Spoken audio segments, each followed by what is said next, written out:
Hello, good morning. How are you today? Hayo, siapa yang bilang kalimat pasif dalam bahasa Inggris itu sulit? Yuk, sahabat cerdas, cari tahu di sini, di ruang belajar. Mudahnya, belajar kalimat pasif dalam bahasa Inggris.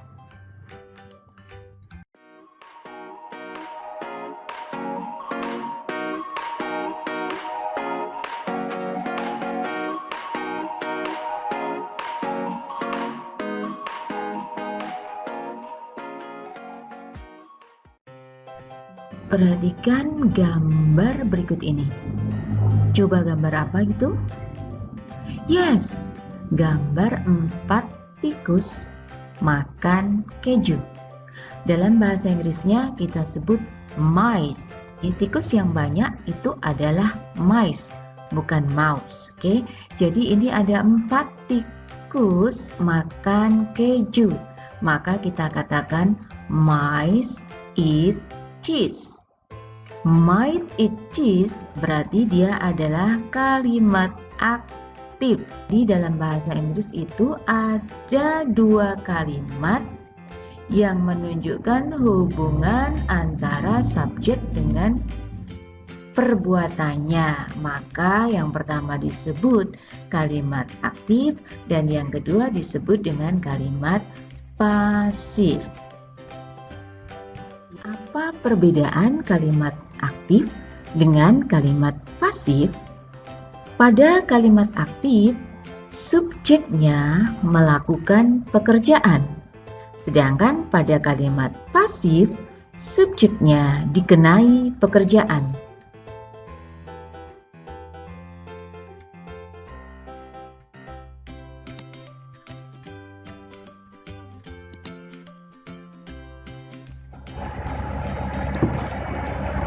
Yang kita butuhkan adalah to be dan verb bentuk ketiga atau past participle dengan pola kalimatnya adalah subject, to be, verb 3, by, dan object. To be ada 2, present, is, am, are, dan past, was, were. Sedangkan verb 3 ada 2 bentuk, regular dengan ed ending, misalnya played, learned, watched, dan irregular, misalnya seen, bought, dan put. Coba perhatikan kalimat mice eat cheese. Bagaimana kita mengubahnya menjadi kalimat pasif.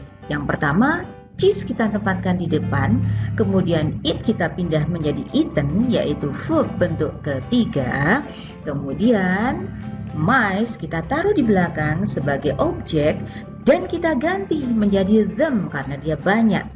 Di antara cheese dan eaten kita tempatkan to be, yaitu is. Kenapa is? Karena cheese ini adalah uncountable noun atau kata benda yang tidak dapat dihitung. Kemudian by ini artinya oleh dan itu adalah fakultatif atau optional. Dia adalah preposition dan them adalah objek. Nah, sekarang kita lihat contoh kalimat berikutnya. Mice ate cheese. Ate ini adalah past tense. Berarti yang ada dalam ingatan kita butuh to be, yaitu dalam bentuk past. Langkahnya sama seperti tadi. Cheese kita pindah ke depan, ate-nya kita ubah menjadi verb bentuk ketiga. Kemudian di antara cheese dan eaten kita letakkan to be was. Dan kita masukkan by di situ sebagai preposition yang artinya adalah oleh. Kemudian them adalah objek. Baik, kita lanjutkan dengan contoh kalimat yang berikutnya. Mice are eating cheese. Perhatikan di sini ada verb in. Nah, sama langkahnya seperti tadi. Cheese kita pindah ke depan. Kemudian eat. Eatingnya kita ubah menjadi eaten karena selalu dengan verb bentuk ketiga. Mice kita pindah ke belakang menjadi them.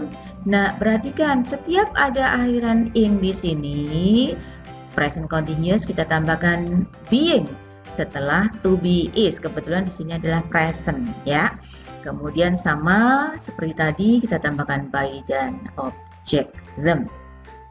Kemudian kalimat berikutnya, mice were eating cheese. Nah, bedanya ini adalah past continuous, berarti yang ada dalam pikiran kita to be-nya adalah past. Lagi-lagi cheese ini adalah uncountable noun, jadi dia tidak dapat dihitung, maka to be-nya adalah was, dan kita tambahkan being karena dia kata kerjanya adalah eating. Kemudian jangan lupa kita tambahkan by di sini sebagai preposisi dan mempunyai arti oleh, dan kita masukkan objek atau them. Baik, kita lihat berikutnya kalimat dengan will. Nah, karena tidak ada to be-nya, bagaimana caranya? Langkahnya sama seperti tadi. Cheese kita atur di depan, kemudian eat berubah menjadi eaten, mice-nya kita pindah ke belakang, dan will tetap kita posisikan di situ, tetapi tambahkan be, jangan lupa. Dan letakkan by sebagai preposition, dan di sini masih ada them sebagai objek. Baik, kita lanjutkan dengan contoh kalimat berikutnya. Nah, sekarang bagaimana bila pola kalimatnya adalah will be eating atau future continuous? Sama seperti tadi, will-nya kita tambahkan be dan kita tambahkan being. Seperti ini, verb-nya eating berubah menjadi eaten, kita tambahkan by sebagai preposition, kemudian ditambahkan them sebagai objek. Nah, selanjutnya adalah dengan would. Would ini adalah bentuk past tense dari will. Seperti tadi, bila ada models atau auxiliary, will atau would, maka would-nya tetap kita taruh seperti ini dengan menambahkan akhiran atau kata be.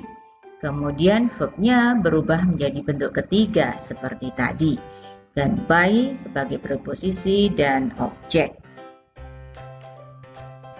Nah, kemudian pola kalimat yang seperti ini, present perfect, sama langkahnya, cheese objeknya kita taruh di depan, verb-nya sama, polanya eaten. Nah, kemudian di sini cheese karena tunggal, kita ganti menjadi has, kemudian tambahkan been, lalu diberi preposition, ya, yang artinya oleh tadi.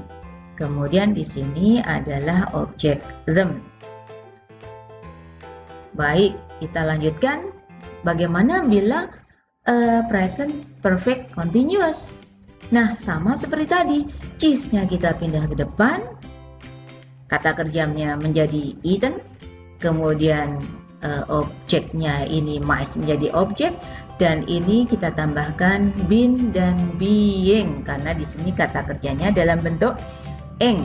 Kemudian tambahkan by sebagai preposisi dan them sebagai objek.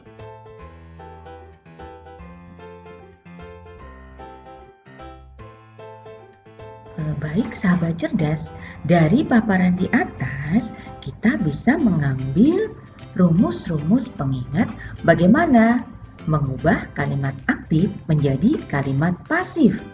Yuk kita cermati satu persatu.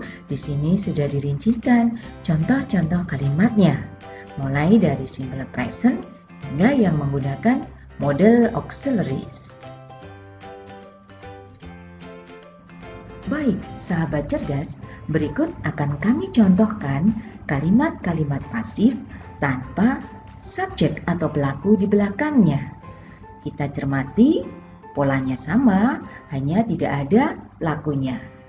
Research from all over the world shows that cross-border business communication is most often conducted in English. Tidak ada subjek pelakunya di sini. Next, Eiffel was built to celebrate the centennial of the French Revolution.